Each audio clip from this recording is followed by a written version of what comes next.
I'm back. For the last week, I've been on vacation with my family where I also got super sunburnt. But while I was there, I was talking to one of my cousins and the conversation went something like this. Yeah, I have a YouTube channel. You wouldn't like the content. It's a lot of horror movie stuff. You should make more kid-friendly content. Fine. So, my planned next video where I rate and rank every Final Destination Bloodlines death is on hold. And instead, I'll be talking about the Pixar Animation Studios' new movie, Elio. Elio? Okay, wait.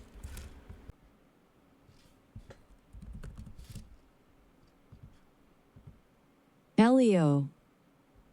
Elio. Alright. Pixar Animation Studios has been marketing their new animated film, Elio, for a few months now, I think. It's a movie starring Jonas Kibrib. Bro, I gotta look this up again. Okay, I got it. It stars Jonas Kibrib, a new actor, as a young boy that accidentally becomes known as the ambassador of Earth to a bunch of aliens. So, I mean, that sounds fun. But today I'll be going through some predictions I have for the opening weekend ratings and domestic opening weekend box office figures. I was really bored in the car. But before we do that, I want to mention that a day or two ago, I put up a video on my TikTok saying like, oh, comment down below your favorite Pixar movie, because that's the topic of this video, and I would feature them in my next YouTube video. And some really awesome people did comment their favorite Pixar film, and I just want to thank them so much for taking the time out of their day to participate in that. The audience is really what makes the content. I'm so glad that people wanted to share their opinions on Pixar films. I love Pixar films, and I even made a little chart of the answers, but those comments are on the screen right now, and we'll get back to the video. On the screen right now, we're looking at a 10-year chart of Pixar releases from Inside Out to Inside Out 2, which is kind of funny. I found that kind of funny when I was making the chart, that it starts with Inside Out and ends with Inside Out. Okay. So I have color-coded them to distinguish them between the original movies and sequels so that we can compare how sequels do compared to original movies, because Elio is a original movie.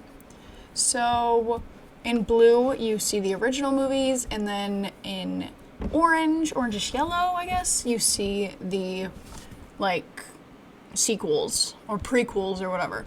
But we're looking at these. As you can see here, the average, see where, bro, what was I doing? Alright, so I'm just gonna give a quick explanation of this spreadsheet here, because I can't understand that not everybody's brain works the same as mine, and I sometimes do things that are a little confusing. But, so here is the original or sequel, we can see that right here, and the colors are flipped on this spreadsheet. I don't know why I did that, but whatever. The rating for these, the date they came out, and the number of ratings on IMDb in the thousands. So that's pretty self-explanatory, I guess. But this column right here is the rating times the number of ratings, and then we can see that goes all the way down, and that's going to come.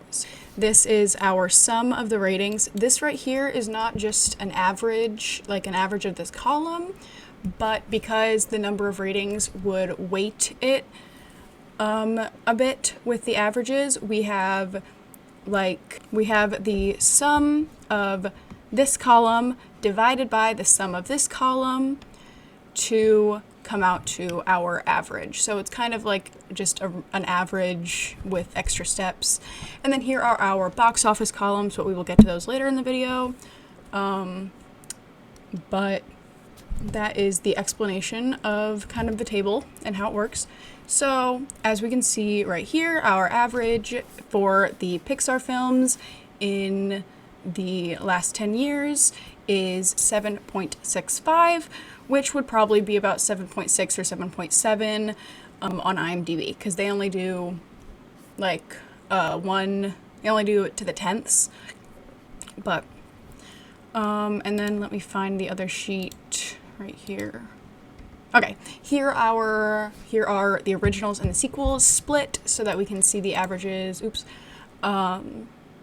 Compared between those. For the originals, we can see that it is significantly higher. This is the original's average this is the original's average, and it is 7.85 instead of 7.65. So this gives Elio a better chance to perform better because it's an original movie, and those statistically have performed better in the past for Pixar, which I was very surprised by. But we do see that the sequels tend to make more money but be rated lower, while originals tend to make less money but be rated higher. With just this data, I was able to put it into a confidence calculator, and I got the answer that with a pretty high confidence, we could guess that Elio would leave its opening weekend with a rating of somewhere between 7.65 and 7.67 on IMDb. And that would be great. That would be great because that would mean that the video's over, right? I just made the prediction, like that's it. But life isn't that simple, and we have to take a lot more data into account because just the production company isn't what completely makes the movie.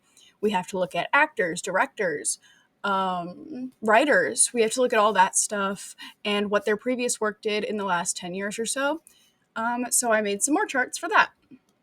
So first we'll be looking at all of the directors. There are 3 in total. There are 3 in total, and 2 of the directors have only released 1 movie in the past 10 years where they are directing.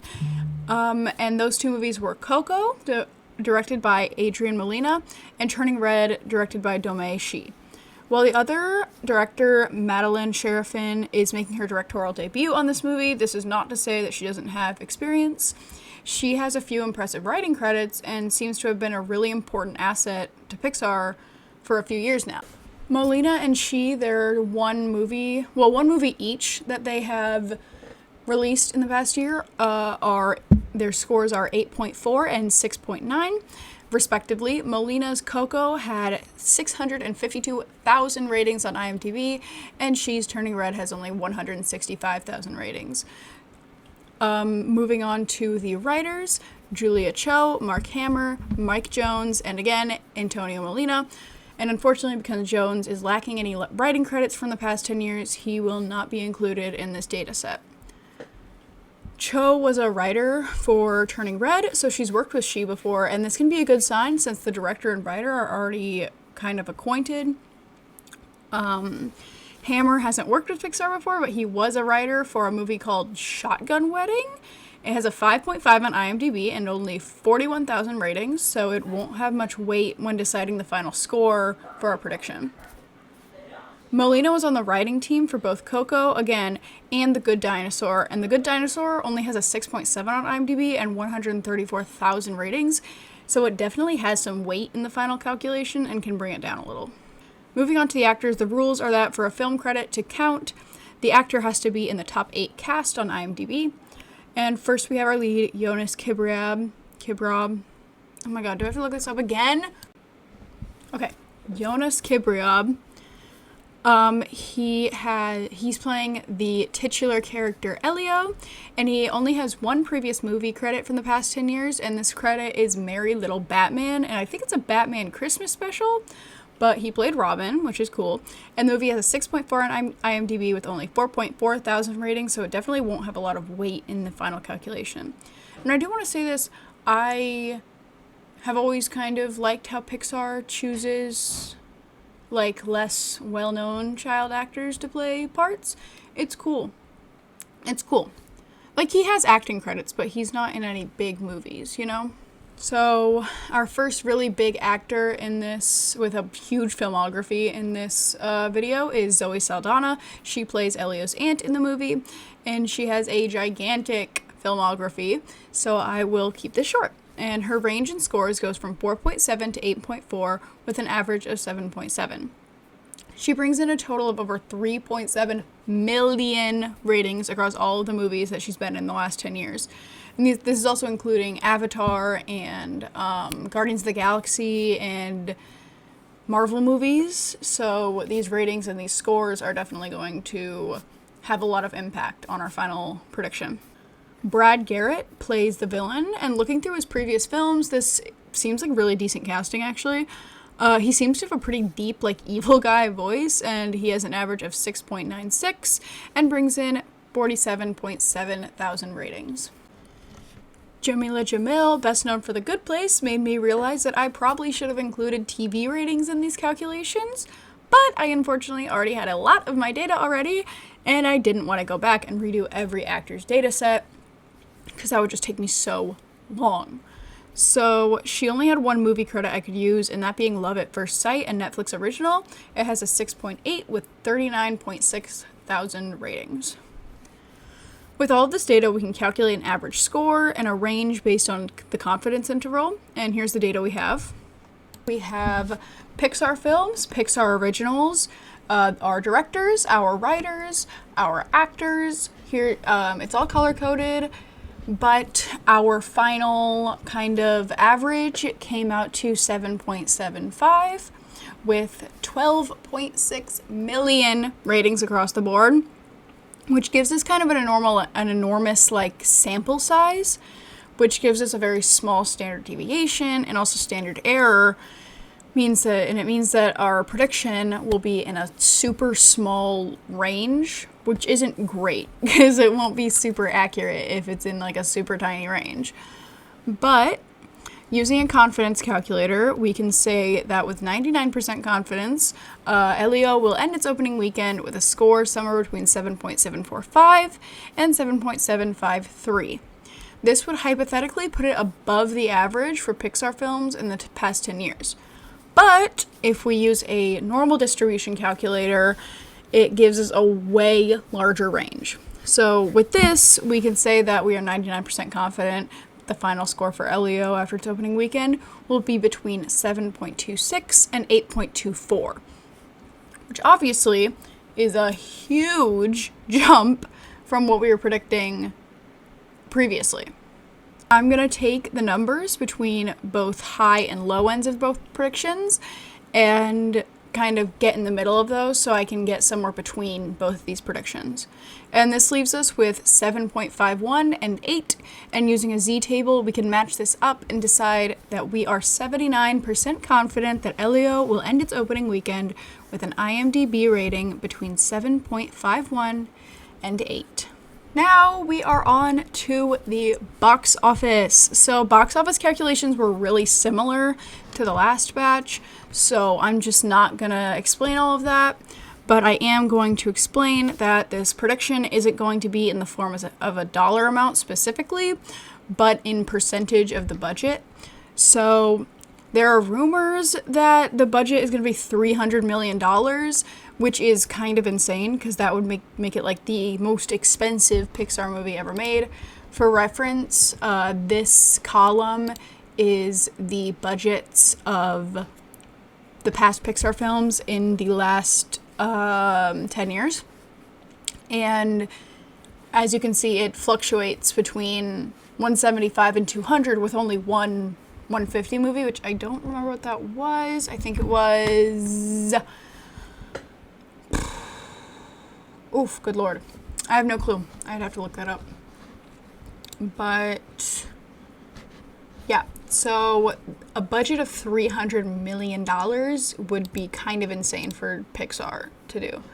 Where's my... okay. So... we'll use this number in the prediction, but if the budget ends up being higher or lower, the prediction will still be able to accommodate. Looking at all of the data collected, we have an average of 28.92. That should say 28.92, but I'll explain why it doesn't in a second. 28.92%. 28.92%. Oh my god. This means that in its opening domestic weekend, the average Pixar film in this data set makes about 29% of their budget. Some of these films were direct-to-streaming films, which is kind of hard to calculate opening weekend box office. You kind of have to take the minutes watched and then, you have to calculate what, it's harder. It's harder. That's what I'm going to say. But I've removed those, and our average comes out to 36.06%. And then I'll be doing the same thing I did with the rating scores, where I get both ranges and then middle them out. So with a standard deviation of 27.81 in the first set, which includes the direct-to-streaming films, we can say with 99% confidence that Elio will earn between $47.53 and $125.99 million in its first opening weekend domestically, or between 15.842% and 41.998% of its budget. With our second data set, the one without any direct-to-streaming films, we have an average of 36.06% with a standard deviation of 26.63%. With a confidence calculator, we can find that our prediction comes out to between 66.17 and $150.19 million, or 22.6 to 50.06% of the budget. And then using these, we can decide that for our final prediction, we are 74% confident that Elio will make somewhere between $56.85 and $138.09 million, or 18.95 to 46.03% of its budget, given that its budget is $300. I've seen 300, I've seen 400. I personally would not guess that it would go over 250 million, but I don't know. I have no clue. Maybe they've just been making bank. This concludes my super awesome, super genius prediction of how Elio is going to perform in theaters when it hits theaters on June 20th. For my final prediction, I'll say it right now, I predict with various levels of confidence that Elio is going to end its opening weekend with an IMDb rating between 7.5 and 8. Its domestic opening weekend box office rates are going to end between 18.95% to 46.03% of its budget. And I don't know the budget. It could be 300 million, it could be 250 million, it could be something, but it's going to leave the box office opening weekend with 18.95 to 46.03% of its budget having been made. Thank you for watching. It's kind of a new topic today. I usually talk about Final Destination or something along that, but my cousin really wanted me to do something family friendly, so shout out to them. Hi there. If you're actually watching, if I just made this video and you're not watching it, we're gonna have beef, but thank you for watching till the end. I hope you guys enjoyed this 15 minutes of math rambling. I really like doing this. I might do some more stuff like this. I am going to make a check-in video probably the Monday after June 20th, after this movie is out, and see how my predictions rank up, and I might make a short video on that, or I will open my next video with the results of that. So stay tuned for that. And again, thank you so much to the people on TikTok who commented their favorite Pixar films. That was really awesome. Thank you guys.